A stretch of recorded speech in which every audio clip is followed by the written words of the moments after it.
The number one biggest mistake Shopify sellers make is sending traffic to their store before they're ready. But if you give me 24 minutes, I'll show you some quick fixes you can use to increase your Shopify conversion rate and turn more of your clicks into paying customers. I've had thousands of frustrated sellers send me the links to their stores because they are tired of feeling stuck. Now I'm about to break down 3 of those stores so I can show you some of the most common conversion killers that are crippling growth and show you how to finally start cashing out on that traffic. Here's how it's gonna go down. The first store I'm breaking down is a skincare brand that gets likes and shares on social media, but not so much love on their Shopify store. The second store we're breaking down is a faith-based apparel brand that lost money when they tried to run Facebook ads. And the third brand we're breaking down is a hair care Shopify store that can sell well in person, but online, their traffic isn't converting. Now, I'm Mike, your new favorite e-com marketer.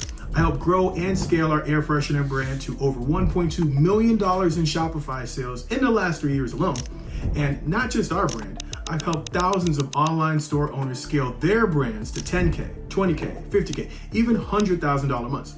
So I know just a little bit about what works now. I'll be dropping fast fixes, value bombs, and I'm gonna break down how you can get your store featured on a store teardown just like this. Ready to dive in? Let's go. So SkinLux Natural sells hair care products, right? This brand launched last April and they've been struggling to convert her store traffic into sales. They've been promoting on Instagram, promoting on TikTok, but the Shopify store has not been getting conversions. So this seller wants to know why people will engage with her on social media, but not actually buy from her Shopify store. This store actually reminds me a lot of one of my skincare students that sells goat milk-based products in skincare, right? And they were stuck at like $500 to $700 a month before they started implementing some of the stuff that I'm gonna talk to you guys about today, right? She was able to scale her store from a couple $100 a month to over $10,000 a month. You can check out her case study interview in the description below this video for some skincare specific growth hacks. Let's talk about this brand. So first off, the good is you are selling consumable products. Consumables are great because when someone runs out, they're gonna buy more. There is an insanely high repeat customer potential, and the ability to turn a one-time customer into a lifelong fan is very, very high if you rub them the right way. But let's talk about some of the bad things that are actually holding your store back. So the number one biggest issue that I see with this brand is weak product pages. Product pages are your virtual sales guys. And if your product pages are not getting the job done, it's going to destroy the visitor's confidence. It's going to eliminate the chances of you taking someone that doesn't already know you and turning them into customers. This is where weak product pages show up. If you go into your Shopify analytics and take a look at your conversion rate breakdown, weak product pages typically show up right here in this add to cart percentage and this reach checkout percentage, right? When you are having weak product pages, this is where you're really going to run into issues. And the only way they can actually complete checkout is if they're adding to cart first. So if you're looking at your conversion analytics and you see that you have a low add to cart rate, that's how you know that your product pages are not getting the job done, and most likely they're crippling your online sales. And some examples of things that our product page is dropping the ball on right now. One, take a look at your add to cart button. Look how it completely blends into the background, right? It's very easy to scroll past a button like this. Compare that to, say, your shop pay button. Look how it stands out. Look how it pierces and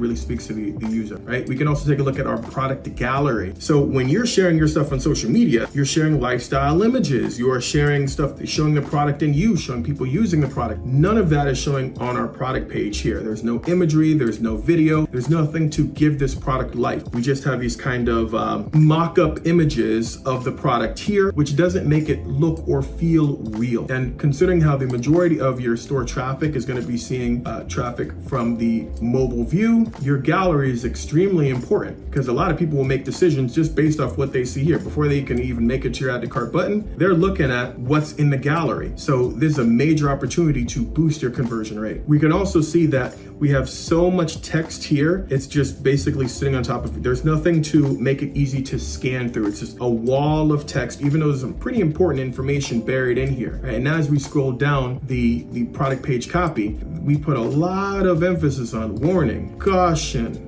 warning, right? The things that are bold and really pop out to me, I see 3 things that make me wonder, make me think, put a little bit of risk into the equation. And when you're adding risk into an equation, that gives people things to think about that can nuke your overall product page conversion rate. No mention of shipping, no mention of a return policy, nothing on this product page to really help me feel comfortable and confident. And then as we scroll down the page, this is where you really start to see some elements that make you wonder a little bit about the brand and hurt your confidence. confidence as far as whether or not you do business with them. So as we scroll down, we see like really big images. It's not formatted well, or we have a little bit of text buried down here, big icons. It almost looks like the page wasn't finished, right? It gives the impression that there is some sort of a breakdown in the code. There's something going on with the store itself, would just create a little bit of doubt. And then here now we have all this white space, more images, right? And I can see where we might be trying to add some of these elements to help boost conversions. This type of stuff that you could put in your gallery maybe. But what's happening now is because of the way it's formatted, because it's buried all the way down here, this brand does not inspire confidence because of the way that it's structured, and because on the all important product page, it's not doing the heavy lifting that you need it to do, and that is definitely crippling your conversion. The second major issue that we see with this brand is we are not following up.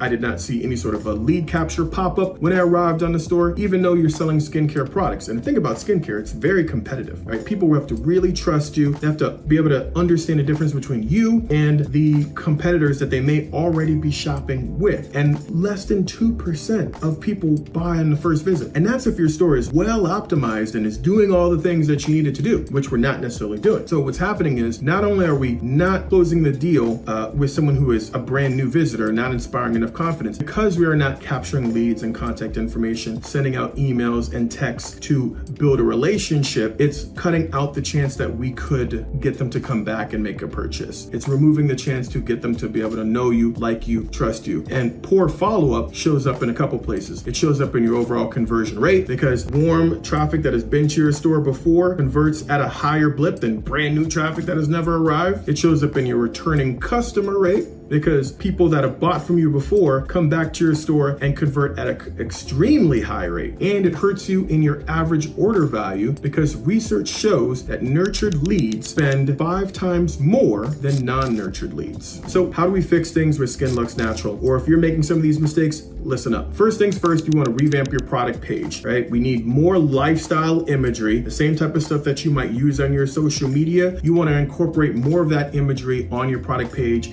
especially in your gallery. Take some of the before and after stuff that we have buried at the bottom of the page. Let's incorporate that into the gallery and really beef it up. We can also include some more benefit-driven messaging inside the gallery as well, because again, as we know, the majority of our traffic is going to be looking at our store from mobile. So the more information, the more sales information that we can pack into our gallery in this section here, the more sold they're going to be by the time they see our add to cart button. As far as the messaging itself goes, we want to put less emphasis on all this scary warning, caution stuff, and instead make your page easier to scan, like with tabs, right? So someone can quickly navigate through the page itself, and instead of doing all these warnings, we say something like how to use, and then you cover how to use the product effectively, and that's where you can give them dosage notes and things to keep in mind so they understand how to use the product effectively versus scaring them off right away. And then of course, we need to incorporate more clarity on our shipping policy, and definitely incorporate more clarity on our return policy. Otherwise, our product pages are absolutely going to continue to handicap our sales. And then we're also going to delete all this like broken imagery, just pretty much anything that's down here. I would just chop all this stuff down here. Maybe take some of those images, you can put in a gallery, but I would just remove a lot of these sections. They're not displaying correctly on your theme. Got some good stuff down there, but because of the way it's formatted and the way that it looks, it's not doing the job that you're going to want it to do, and it's going to hurt your overall conversion rate significantly if someone is scrolling down there. Follow-up wise, we need to get a lead generating pop-up in place with a sexy offer on it. That way we can extract email and phone number from our traffic, right? We want to make sure we have a welcome flow in place, so that way it can tell our story, deliver that discount, and get those leads to come back and ideally complete a purchase. And we want to start using regular broadcast messages to stay in front of your contacts, and that way you can share valuable skincare tips, share customer stories, and of course make special offers for different sales that you might be running or different new product drops that you might be doing. So with Skincare Lux, we saw the danger of doing a lot of promoting on social media and then sending it over to a store that's not really converting clicks into customers, and how that can feel like a drain on your time and energy, create a lot of confusion as to why it works there but not here. But this next store we're going to look at is making an even more expensive mistake. So now we're looking at a faith-based apparel brand called Novo. Now, they've only made 5 sales since launching, even though they lost a ton of money running Facebook ads. And now the owner is feeling stuck and gun shy because she lost so much money sending traffic to her store before it was ready. The good news is I've worked with multiple apparel brands, especially faith-based ones. I have multiple brands that I've worked with doing, $10K, $20,000 a month. And you can actually check out some of their interviews in the description below this video as well for more insight on specific tactics you can use to sell more apparel and tactics that you can use to sell more faith-based apparel items. Now let's talk about what we got going on here. Running ads is a fast way to get eyeballs, yes, but before you spend a dime on ads, you need to make sure that your offers and your store are 100% dialed in. Otherwise, we're getting a lot of clicks, but not a lot of add to carts, right? And that's what that looks like here, right? You might get tons of store sessions, but you're not gonna see add to carts. And that's exactly what this brand was running into. Because they're running ads on Facebook and it was going to their homepage, they were getting tons and tons of sessions on their store, but they were not even getting add to carts. And if you're not getting add to carts, then what is the point of the click? So the good news is with faith-based apparel, it speaks to an identity. It has a very clear, very emotional market that you can definitely tap into, and they are more than happy to spend money on items that help them spread the gospel, believe you me. The bad news is we are making some expensive mistakes here that are crippling your conversion. We are, one, failing the 5-second test, and that is when someone first arrives on your store, you have 5 seconds to answer 3 questions. Am I in the right place? What do you sell? What should I do next? When I arrive, I can't really tell what you sell. I see one hoodie here, but our navigation is not clear. It doesn't give me any sort of insight or indication on exactly what you sell as far as what we sell. So someone can't quickly see what your store aisles are or what else you might carry if they want to start their purchase journey. And when you're failing the 5-second test, there's no messaging that tells me anything about the brand itself or where I've arrived or what you carry. And it definitely does not give me any sort of action to take. So as I land here, I'm not sure what I should do next, what I should do first, what your store is all about, and that's going to show up as a high bounce rate in your analytics, right? And that is how you end up with lots of store sessions, but no add to carts. And that is an easy way to burn money on ads. The other thing that we have an issue here is really lack of winning designs, right? We really only have one design here. It's untested. We have sold some of this to our friends and family, but we haven't really tested it heavily. And when you only have just one design, especially with something like print on demand, you're really limiting your chances of success, right? You want to have different designs based on winning concepts that you can test so you can find out what your winner is going to be. But when you basically hitch your wagon to just one design and it doesn't work, now we're handicapping our success. It makes you rely on guesswork. It hurts your overall conversion rate and it hurts your average order value because someone can really only get one thing from you. And it's going to devastate your returning customer rate because if there's only one thing that you sell, why would they come back and buy more from you? And then the final issue that this brand is really suffering from is weak messaging. We are not selling the dream when we're already talking to an emotional market. Think about the type of person that buys faith-based apparel, right? And if we're not using messaging to help them understand what our store is all about when they arrive in our banners and in our imagery, and then even with our product pages, yes, we have some messaging in here, but it's kind of buried in big blocks of text like this. It's not scannable. It's not easy to read and get excited about, right? It's not really tapping into the emotion or the excitement. It's not really breaking down the meaning behind this design itself. It's not addressing concerns. It's not overcoming objections. It's not talking about the deeper mission that your brand may have. Because again, think about who you're selling to and how these people feel. Because we have such weak messaging, it's devastating our overall conversion rate. So how do we fix it? Right? First off, we need to clean up this store navigation so it can show us more of what we're carrying, right? Hoodies, t-shirts, accessories. What else are we going to be selling in this store? When you're doing print on demand, you can sell all sorts of things, right? In fact, hoodies and t-shirts are probably some of the items that you don't want to sell first, right? You'd like to actually dip your toes into less competitive products, but you definitely want to make sure that your navigation is clear and folks can easily see what you can sell. We need to clean up this primary banner messaging so we have some better imagery that really is more descriptive on exactly what your brand is about. And we want to make sure that we have some sort of a call to action here so that someone can take action and move forward. forward. Now you have some messaging buried way down here. There's some of this stuff that we can grab from down here, like a line here, right?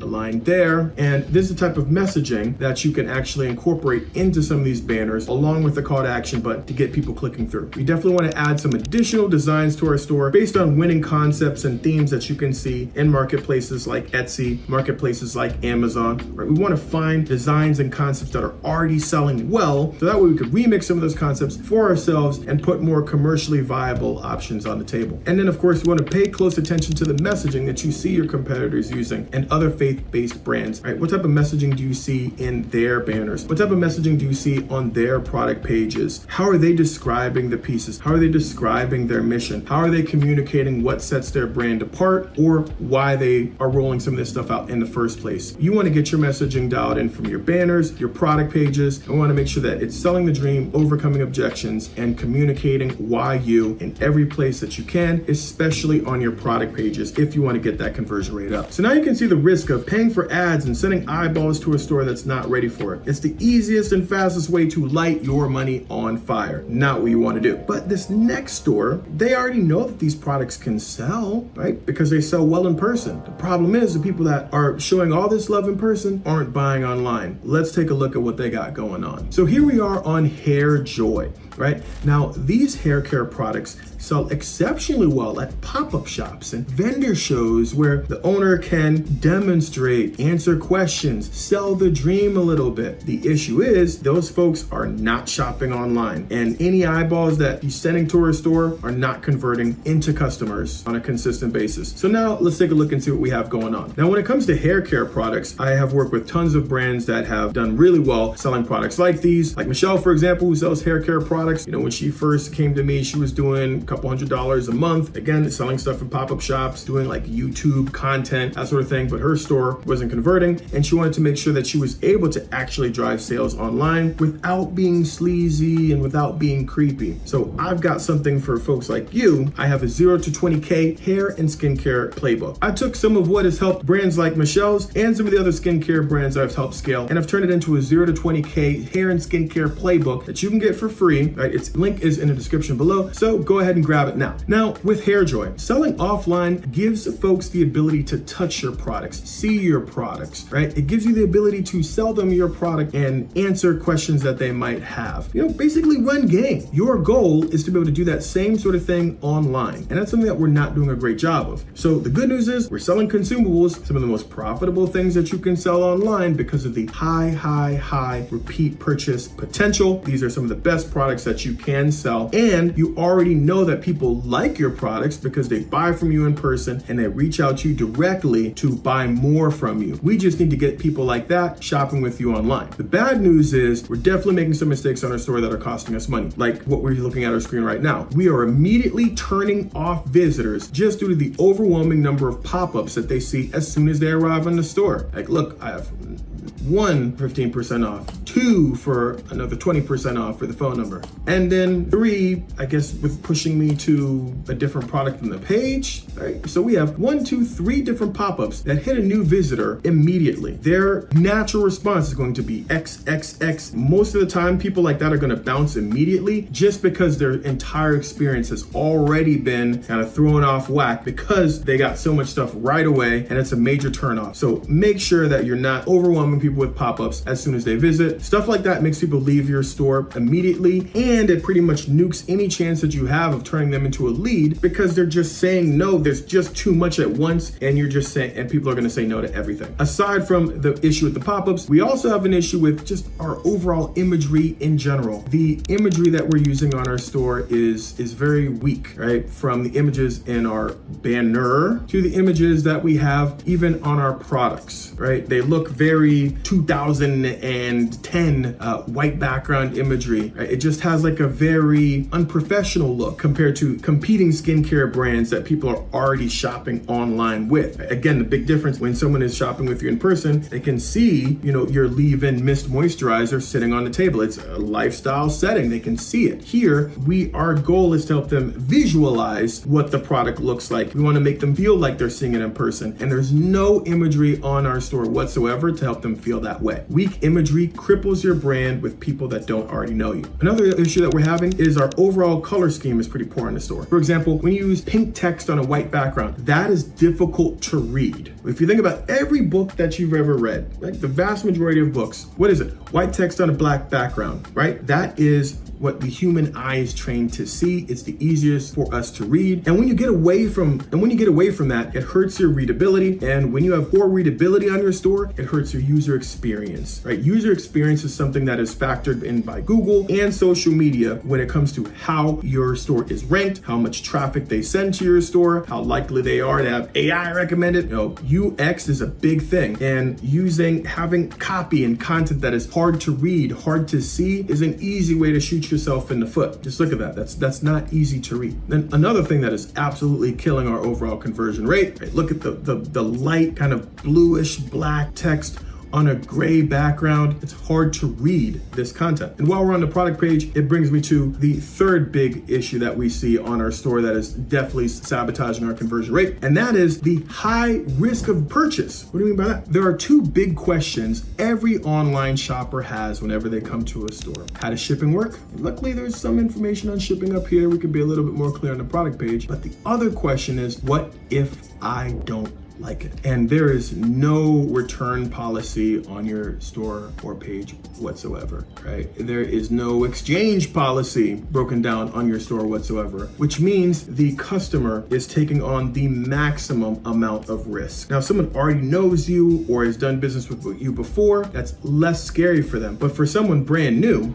asking them to make a purchase with you for the first time without any sort of review or guarantee policy in place is a very risky proposition for them. And that sort of thing manifests itself in your checkout to completed checkout rate, right? Or your added to cart and completed checkout rate. If you have a lot of people have shown interest, maybe they added to the cart, but they're not going all the way to checkout, and they're definitely not completing their checkout. And that comes from lack of trust and high perceived risk, right? So one of the easiest ways to lower someone's perceived risk is by providing them a return or exchange policy, something that we're not currently doing. So what's the fix? One, we need to adjust our pop-up and display settings so someone doesn't see like 3, 4, 5 pop-ups on the first visit. Whoa. And instead of using 2 pop-ups, one for email, one for text back to back, let's put that in 1 pop-up. So that way we can reduce friction and make it easier. You can capture email and text in the same pop-up if your offer is sexy enough. Next thing we want to do is go ahead and grab your phone and let's get some more lifestyle imagery, right? Do a photo shoot or use AI tools like Photo Room or even Canva that allow you to upload your product image, and then it can use AI to give it a more interesting and exciting looking background, right? That's the sort of thing that's going to help it just look better than